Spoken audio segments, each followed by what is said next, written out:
news. We continue to watch events unravel in the Middle East this week as America is showing more impotence and Russia is pushing itself forward. Several news stations in the United States have been reacting with horror to the lame duck policies of President Obama when it comes to dealing with President Putin of Russia. Many believe Obama has fumbled the Middle East ball for the American team, while Putin has intercepted and picked it up for the Russian. Retired Lieutenant Colonel Ralph Peters was interviewed on the Lou Dobbs Tonight program, where he discussed Putin's end run on Obama. Joining us now, Fox News strategic analyst, Lieutenant Colonel Ralph Peters. Ralph, thanks for being with us. Let's turn first to what I really believe is a formidable, if not historic, geopolitical military maneuver by Vladimir Putin. He is attacking NATO politically. He has moved militarily against Ukraine and Crimea. He has positioned himself in such a way as to expand his influence throughout the Middle East and re-insinuate himself into the European discussion. Your thought? You just said it. I mean, Vladimir Putin, he may be vulgar, he may be crude, but he is brilliant. And Western elites just underestimate him consistently because he didn't go to the right prep school. But the Paris attacks, Lou, were a gift to Vladimir Putin. Notice right after that, he suddenly was able to come out and say, yes, it was a bomb that blew up our airliner. Before that, he was hesitant because it would have reflected on his Syria policy. After the Paris attacks, he could say, see, it's an attack on all civilization. We must stand together, solidarity. He also was brilliant with how he reached out to France quickly with serious military offers. Whereas the United States, we gave them some old targets that we were reluctant to hit because of collateral damage, et cetera. I mean, President Hollande of France asked the United States, he asked President Obama to help France. Let's all get on the team. And Obama's response was that dreadful presser Monday morning in Antalya, Turkey. What did Putin do? Putin has now sent in his strategic bombers, the Tu series bomber, Tupolev bombers. That's the equivalent of the U.S. sending in B-52s. Ralph, there is the if you will, the optics of this. Hollande will be at the White House, but already he is shoulder to shoulder with Putin on attacking the Islamic State in Syria and for all the world. People have to be scratching their heads at how suddenly the president of France and the president of Russia seem far closer than certainly either with President Obama. Well, look, my sympathies were with President Hollande. If you're in a knife fight, who do you want to be on your team, a fighter or a faculty lounge philosopher like President Obama? I mean, it's a no-brainer. France has been attacked, and President Obama dismissed almost 500 people killed or wounded in France, and Obama says it's a setback. John Kerry basically says, well, at least Charlie Hebdo attack was justified. I mean, this is offensive. We managed to insult the French. Vladimir Putin is helping them. This is, as you said, a tremendous geostrategic advance for Vladimir Putin. And, you know, who's going to pay? The Ukrainians. They're being forgotten. Everyone else is Putin's victimized. And Putin is, as you and I have discussed, Lou, he is on his way to incredible influence in the Middle East of a scale Russia's never had, with this Shia Iranian empire being built out. And who are the losers? Ukrainians, Europeans, the Christians, who Obama apparently doesn't like, who are the true refugees. And you know who else? The United States of America and its citizens. So even the world is seeing this as a formidable, if not historic, geopolitical military maneuver. This maneuver isn't limited to France and Europe either. Earlier this week, Putin went to meet the Iranian president to shore up his support in the Middle East. On the same program, Lou Dobbs Tonight, K.T. McFarland, the former Deputy Assistant Secretary of Defense for Public Affairs under President Reagan, was interviewed and had the following to say. Syrian President Bashar al-Assad now says his troops are advancing on almost all fronts because of Russian airstrikes that started nearly 2 months ago. President Putin today is shoring up support for Assad in Iran. He met with the supreme leader, Ayatollah Khamenei, for more than an hour and a half. The Kremlin says both countries agreeing to oppose any, quote, external attempts at regime change in Syria. Wow. Let's turn very quickly to Putin in Tehran. Basically, it was a cooperation agreement between the government of Iran and Russia, excluding the United States and shoring up Bashar al-Assad. End of story, Mr. Obama. End of story, Mr. Obama. Leading from behind, we've now been left behind in events in the Middle East. So Putin is now calling the shots. He's got an alliance with Russia, Iran, Iraq, and Assad. France is going to end up joining this alliance too. Now, France had said Assad's got to go. They're not saying that anymore. They want Russian help in destroying ISIS. But here's the problem. It was the president who said, we have contained ISIS, right? And then within a few hours, ISIS attacks in Paris. Secretary Kerry said, we've got Al-Qaeda on the ropes. Al-Qaeda attacks in Mali. You could go on and on and on. To the point where now the president says, look, ISIS, it's just a bunch of weirdo computer hackers in the granny's basement who are really good on social media, while the rest of Europe's on lockdown. What do you expect from that meeting? Obama can't presume to replace Russia in that alliance. He's foreclosed by Iran. He is inartful, and his dodging is catching up with him. Well, and where is Hollande going after he meets with Obama? He's going to Moscow. He's meeting with Putin. He knows Putin is the guy who's making things happen in the Middle East. So following up from last week's Bible in the News, we see America's failure in the Middle East and Putin's successful move to trump the U.S. and park itself as the dominant and active player in the Middle East. Well, Friday also saw a memorial service in France to honor the fallen dead in a ceremony in the courtyard of the historic Les Invalides complex, the first time civilian dead have been honored in this military institution. The Associated Press reported a subdued France paid homage Friday to those killed 2 weeks ago in the attack that gripped Paris in fear and mourning, honoring each of the 130 dead by name as the president pledged to destroy the army of fanatics who claimed so many young lives, end quote. Well, Hollande pledged France will operate relentlessly to protect its children. As was mentioned last week, Hollande didn't invoke Article 5 of the NATO treaty. Instead, he invoked the clause of the European Lisbon Treaty dealing with defense and called upon his fellow compatriots in Europe to join in. Well, the Guardian newspaper reported this week on the growing European resolve. It said a strong emphasis is being placed on rallying support from European states because, as the French president put it, ISIS didn't just strike at Paris, but at Europe as a whole. Building up a unified European resolve is especially important because no one is under any illusion that Obama administration wants to embroil itself deeper in the Middle East. America, miles across the Atlantic, simply doesn't feel its own security is on the line, but Europe's is. The Middle East is spewing out its violence on our continent. Germany has announced it will contribute surveillance and refueling planes over Syria. Well, this comes on the heel of a terrorist plot being covered in Germany. Ynet Daily reported, Israel reportedly helped thwart a terror attack in a German city of Hanover only days after the devastating attack on Paris, according to a story published on Wednesday in Germany's magazine Stern. Stern cites German government sources that said Israel provided crucial intelligence about an imminent terror attack targeting the friendly match between Germany and Holland's soccer teams. This led to the cancellation of the game and the evacuation of the stadium only 90 minutes before the game was to start. An hour after the stadium was evacuated, the terror alert was applied to the entire city, and police called on residents to remain at home and avoid crowded places. Shortly after that, a suspected bomb was found at the train station of Hanover, and it too was evacuated. End quote.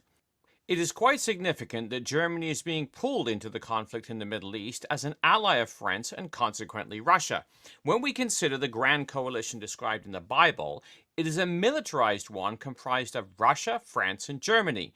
We read in Ezekiel 38, verse 26, Son of man, set thy face against Gog, and the land of Magog, which is the area of Eastern Europe, including Eastern Germany, the prince of Rosh, or Russia, Meshech, or Moscow, and Tubal, which is Tobolsk, and prophesy against him.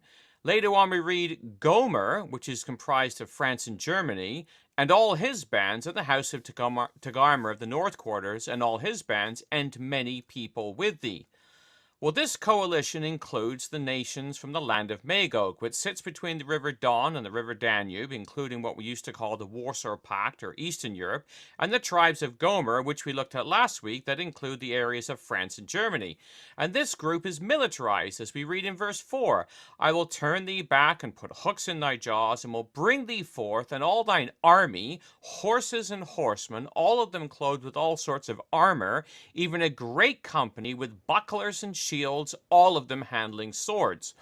Well, since the Second World War, Germany has taken a backseat to any military involvement. The Wall Street Journal stated this week, Germany, which has adopted a largely pacifist stance since the end of World War II, has been reluctant to intervene in the conflict in Syria thus far. Miss Merkel's move last year to send arms and military trainers to support Kurdish militants fighting the Islamic State in northern Iraq was widely viewed as the limit of what the public would support. However, the Paris attacks appear to have shaken parts of the German public out of its anti-war attitude, end quote. So Germany's largely pacifist stance since the end of World War II has to change according to the scriptures, and this is exactly what we've been seeing take place during this week. A Wall Street Journal article stated, Germany plans to send a warship and reconnaissance planes to support the fight against the Islamic State in Syria, senior government officials said Thursday, a move that shows the Paris attacks have forced one of Europe's least militaristic nations to reconsider its stance. The German government has today agreed on difficult but important and necessary steps, the defense minister told reporters after a meeting with lawmakers of the ruling coalition parties. We have jointly agreed on this in the knowledge that we stand close alongside France, end quote. Well, while all this has been going on, the headlines were splattered with scenes of a Russian jet being downed by Turkish forces. The News of Europe reported relations between Moscow and Ankara have plunged into a crisis since the incident on Tuesday. Turkey claims the jet had violated its airspace while flying over northern Syria. The Russian Su-24 fighter jet was shot down on Tuesday morning by a Turkish F-16 jet after 10 warnings not to violate Turkish airspace, the Turkish military claimed. Russia vehemently denies it violated Ankara's airspace. The two pilots ejected from the plane, but one was killed while another was rescued several hours later. In retaliation for Turkey's actions, Russia prepared to impose punishing economic sanctions against Turkey, including abandoning a flagship pipeline project and a $20 billion nuclear power deal, end quote. Well, Reuters reported the following statement from Putin during a meeting with Jordan's King Hussein, where he stated, today's loss is linked to a stab in the back delivered to us by accomplices of terrorists. I cannot qualify what happened today as anything else. And now we are stabbed in our back and our planes, which are fighting terrorism, are struck. This despite the fact that we signed an agreement with our American partners to warn each other about air-to-air incidents, and Turkey announced it was allegedly fighting against terrorism as part of the U.S. coalition, end quote. Well, what is shocking is the impotence of Turkey after the attack. Rather than an apology or explanation, Turkey boastfully claimed responsibility. As Russia responds with sanctions and diplomatic measures, Turkey continues to threaten.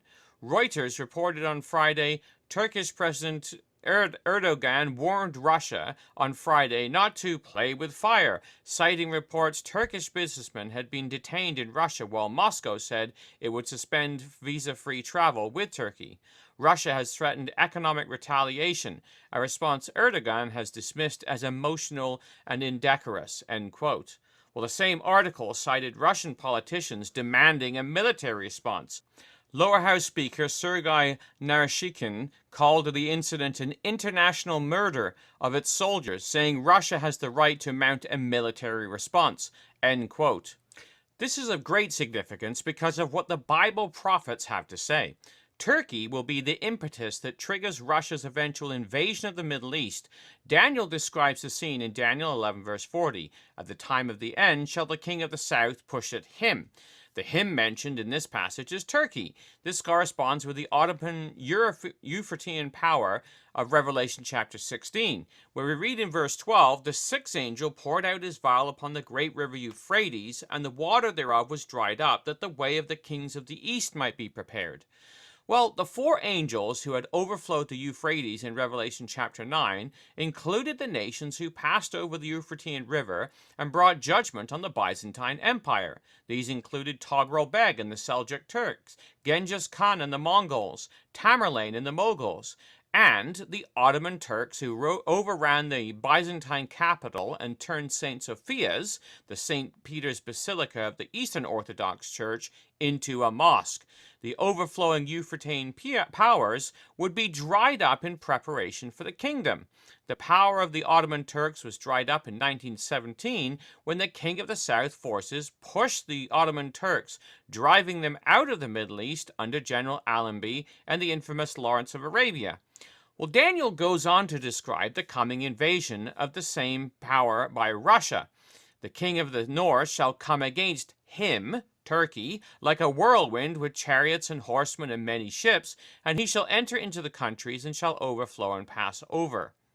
Russia is to invade Turkey and to take back St. Sophia's that they have coveted since 1492, when the Muslims took it over on May the 29th.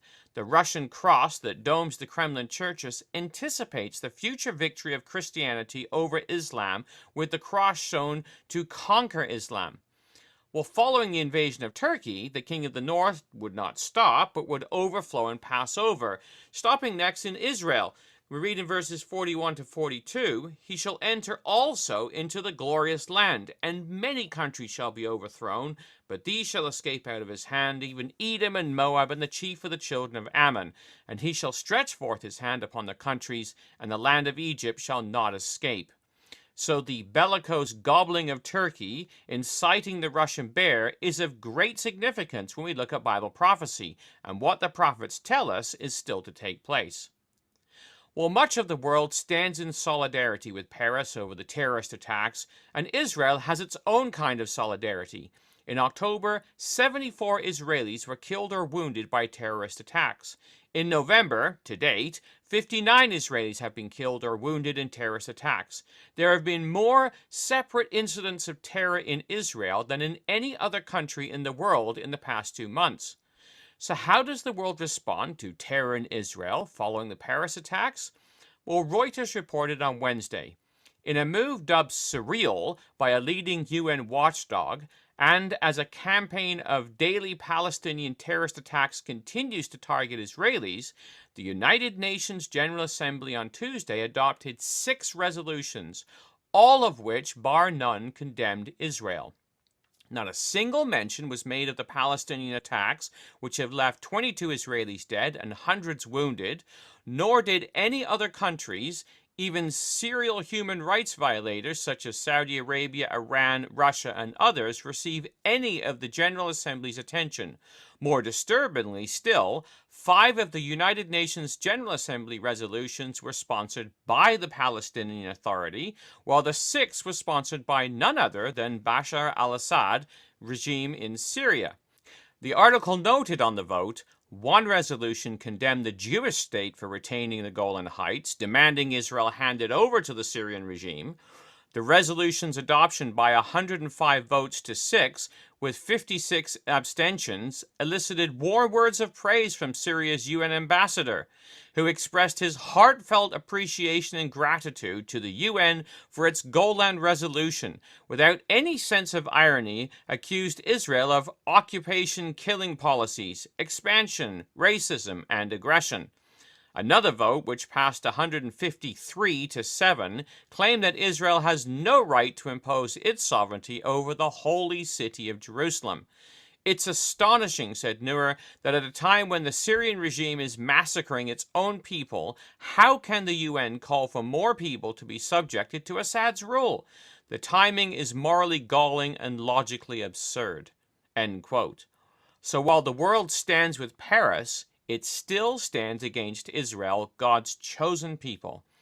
So as we see the nations preparing themselves for the great day of God Almighty, we need to prepare ourselves for the stealthy advent of the Lord Jesus Christ and the coming kingdom of God, to be centered in Jerusalem, when a real solution will be imposed on the nations of the world and peace will truly be achieved. For the Bible in the News, this has been Jonathan Bowen joining you.